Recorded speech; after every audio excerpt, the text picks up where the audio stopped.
अस्सलाम वालेकुम Pakistan, this is मलिया Hashmi, you watching my YouTube channel.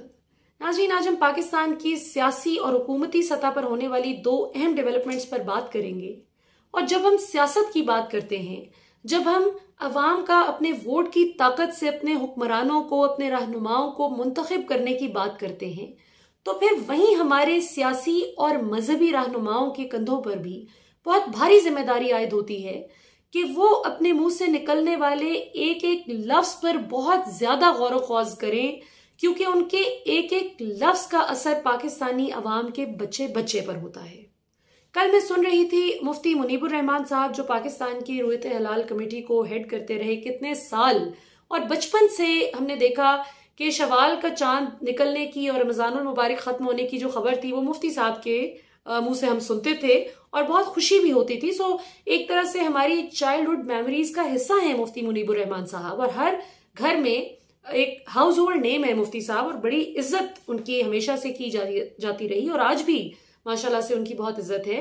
लेकिन इसी इज्जत का फिर तकाजा था कि मुफ्ती साहब कल अपनी जो गुफ्तगू के दौरान उन्होंने लूज टॉक की, माजरत के साथ, उम्र में बहुत बड़े हैं, मर्तबे में बहुत बड़े हैं, लेकिन जिस तरीके से उन्होंने फवाद चौधरी साहब और शेख रशीद साहब के हवाले से बात की कि जी ये दो वुज़रा जिनको हर वक्त मुंह की बवासीर हुई रहती है, वो लोग हमारे साथ इस मीटिंग में शामिल नहीं थे, ये जो टीएलपी के साथ हुकूमत का जो है मुआहिदा करवाया गया, इसमें उनका इशारा शाह महमूद कुरैशी और अली मोहम्मद खान की तरफ था कि ये उनसे डिफरेंट हैं। सो यही बात आप बेहतर तरीके से भी कर सकते थे। ये कोई कम उम्र कोई नौजवान इस तरह की बात करे तो समझ भी आती है, लेकिन आप तो कौम की तरबियत करने वालों में शामिल है मुफ्ती साहब, आपसे हम ऐसी गुफ्तगू एक्सपेक्ट नहीं करते। सो ये मैं चाहती हूं कि मैं अपना प्रोटेस्ट सबसे पहले तो इस पर रजिस्टर करवाऊं। उसके बाद हम बात करते हैं जी, दो इंपॉर्टेंट अपडेट्स आज की ये हैं। एक तो पाकिस्तान के जो हमारे ओवरसीज पाकिस्तानीज हैं, जो असल हमसे भी ज्यादा जो पाकिस्तानी हैं, जिनका दिल पाकिस्तान के साथ धड़कता है, जो हर वक्त पाकिस्तान को याद करते हैं, जिनको पाकिस्तान की कदर हम पाकिस्तान के अंदर बैठे हुए पाकिस्तानियों से कहीं ज्यादा है, उनके हवाले से जी बड़ी जबरदस्त खबर है माशाल्लाह।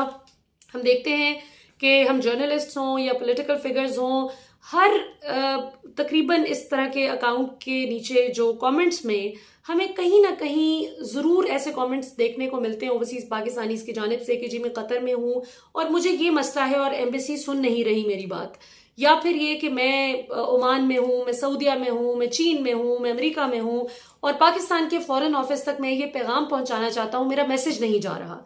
सो वो लोग जो बहुत परेशान रहे सारी उम्र के फॉरेन ऑफिस तक उनका पैगाम नहीं पहुंच पाता था, अब ये सिर्फ एक क्लिक की दूरी पर है। आपके जितनी भी पैगाम रसानी है बहुत आसान कर दी है पाकिस्तान तहरीक इंसाफ की हुकूमत ने।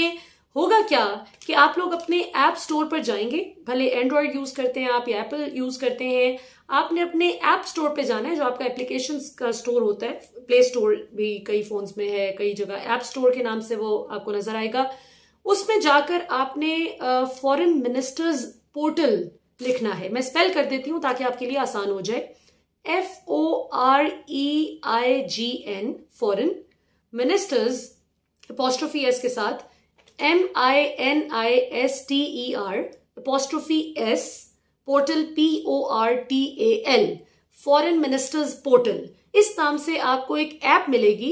ये पाकिस्तान की हुकूमत ने डिजिटल डिप्लोमेसी की तरफ एक अच्छा कदम बढ़ाया है और 187 मुल्कों में से माशाल्लाह 114 ममालिक में ये फैसिलिटी ओवरसीज पाकिस्तानीज को मिलेगी। जी हाँ, 114 ममालिक में आप बहुत आसानी से पाकिस्तान की फॉरेन ऑफिस के साथ you can get in touch with them, और आप all you have to do is install the app, get yourself registered, अपनी रजिस्ट्रेशन डिटेल्स वहां पर दें और आप आसानी से पाकिस्तान के फॉरेन ऑफिस में अपनी कोई सी भी आपकी जो शिकायत है, जो आपको अपने किसी भी मुल्क में रहते हुए कोई मसला है, जो भी बात आप फॉरेन ऑफिस तक कोई सजेशन देना चाहते हैं, किसी प्रोसेस को आप बेहतर करवा सकते हैं अपनी सजेशन से, तो वो भी आप इसमें कर सकते हैं। कंप्लेंट्स और सजेशंस अपनी रजिस्टर करवाने के लिए ये एक बेहतरीन प्लेटफॉर्म मिल गया है, जो कि शायद सुनने में ये बात इतनी बड़ी ना लगती हो, लेकिन पाकिस्तान के अंदर बैठे हुए लोगों को शायद इसका इतना इदराक नहीं होगा कि कितना बड़ा मसला होता है। बैरून ममालिक बैठकर पाकिस्तान के फॉरेन ऑफिस तक अगर आप कोई पैगाम पहुंचाना चाह रहे हैं, कोई शिकायत करना चाह रहे हैं, तो आप रेफरेंस ढूंढते रहते हैं कि जी फॉरेन ऑफिस में कोई जानने वाला है। तो अब आपको फॉरेन ऑफिस में किसी जानने वाले की जरूरत नहीं है। you're only one click away from Foreign Office. So repeat कर देती हूँ, फॉरेन मिनिस्टर्स पोर्टल के नाम से आप ऐप स्टोर पर यानी प्ले स्टोर पर जाकर सर्च कीजिए, वो आपको ऐप मिल जाएगी, उसको आपने इंस्टॉल करना है, वहां पर आपने रजिस्टर करना है खुद को। वो आपसे मकसद पूछेंगे रजिस्ट्रेशन का, वो आप बता देंगे कि आप ओवरसीज पाकिस्तानी हैं, और उसके बाद आप आसानी से अपनी रजिस्ट्रेशन डिटेल्स देने के बाद you can get in touch with foreign office 24/7। उसके बाद जी दूसरी इंपॉर्टेंट बात पे आते हैं, जो कि आज पाकिस्तान तहरीक इंसाफ की कोर कमेटी मीटिंग हुई, जिसमें नून लीग की जानिब से पिछले 3-4 दिन से बहुत ज्यादा शोर मचाया जा रहा था, खासतौर पे जो TLP का बहुत ज्यादा एहतजाज और ये सड़कों पर तसादुम की सूरत हाल थी। तो इस पर जाहिर है कि हुकूमत तो इससे निपटने में लगी हुई थी। तो ख्वाजा साद रफीक साहब का मैं सुन रही थी 2 दिन पहले, वो एक मीडिया से बात करते हुए भी उन्होंने कहा कि हुकूमत अब इस तसादुम के पीछे छुप रही है कि जी लड़ाई हो रही है, तसादुम हो रहा है, तो हम भागने नहीं देंगे, बलदियाती इंतखाबात होकर रहेंगे।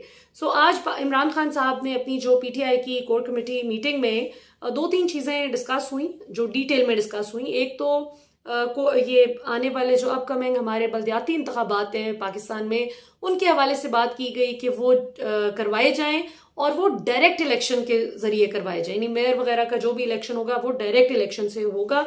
और ये पाकिस्तान तहरीक इंसाफ का बड़ा दलेरी वाला फैसला है, खास तौर पे keeping in view the imported inflation जो इस वक्त पाकिस्तान में मौजूद है।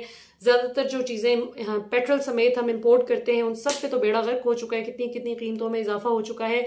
और ये आम आदमी जाहिर है कि जिसका बजट अफेक्ट होता है महंगाई जब होती है, तो उसको इससे फर्क नहीं पड़ता कि ये इम्पोर्टेड इन्फ्लेशन है या फिर डोमेस्टिकली आर्टिफिशियली क्रिएटेड इन्फ्लेशन है। और जाहिर है जब इम्पोर्टेड इन्फ्लेशन बढ़ती है तो फिर पाकिस्तान के अंदर भी लोग अच्छा चूना लगाते हैं और फिर कहते हैं कि जी इमरान खान ने महंगाई कर दी है। खैर हम कई बार ये चीज डिस्कस कर चुके हैं।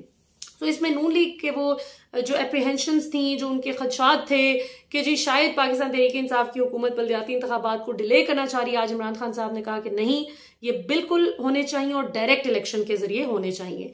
इलेक्शन कमीशन ऑफ पाकिस्तान के हवाले से भी आज बात हुई, बड़ी गर्मा गर्मी होती रही। उसमें PTI के बहुत से रहनुमाओं को शिकवा था, कुछ लोगों को फवाद चौधरी और आजम सवाती से शिकवा है कि उनको ऐसी बात इलेक्शन कमीशन के हवाले से करनी ही नहीं चाहिए थी। जो फवाद चौधरी साहब ने कहा था कि चीफ इलेक्शन कमिश्नर को अगर जिस तरह से वो इम्पार्शली एक्ट करना चाहिए वो नहीं कर रहे और पार्शल हो रहे हैं नून लीग के फेवर में, उनका मकसद यही था बात करने का। तो उन्होंने कहा कि चीफ इलेक्शन कमिश्नर सुल्तान सिकंदर हयात साहब को चाहिए कि फिर वो पॉलिटिकल पार्टी को ज्वाइन कर लें, पॉलिटिक्स ज्वाइन कर लें और ये ओहदा छोड़ दें, क्योंकि ये ओहदा गैर सियासी है, सियासी नहीं है, जिसको वो सियासत के लिए इस्तेमाल कर रहे हैं। जबकि आजम सवाती साहब ने कहा था कि इन्होंने पैसे पकड़े में इलेक्शन कमीशन ने, और इशारा उनका जाहिर है कि ऑपोजिशन की जानिब था। अब कुछ लोगों को तो शिकवा है कि ये बात नहीं होनी चाहिए थी, लेकिन बहुत से PTI के रहनुमा ऐसे हैं, MNAs वगैरह मिनिस्टर्स, जो कि समझते हैं कि फवाद चौधरी ने बिल्कुल ठीक बात की, ये इनको एक्सपोज किसी ना किसी को तो करना था ना, तो बहुत अच्छा किया।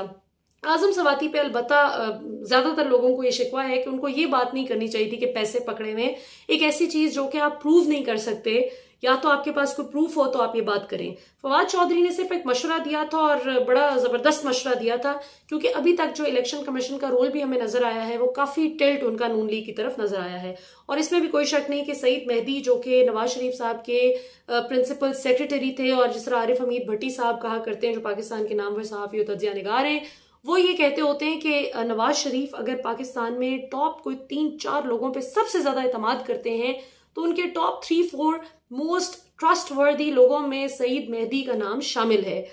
तो बहरहाल सवाल तो फिर PTI की हुकूमत से भी होना चाहिए कि आपने ही इन्हें लगाया।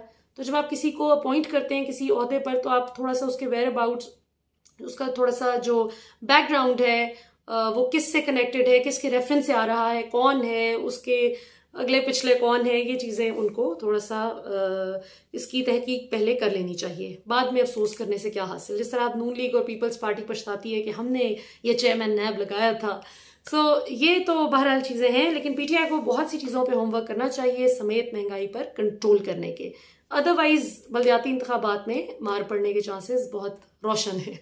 अब तक के लिए नाज़रीन इतना ही। इंशाल्लाह आपसे कल फिर मुलाकात होगी। पाकिस्तान जिंदाबाद।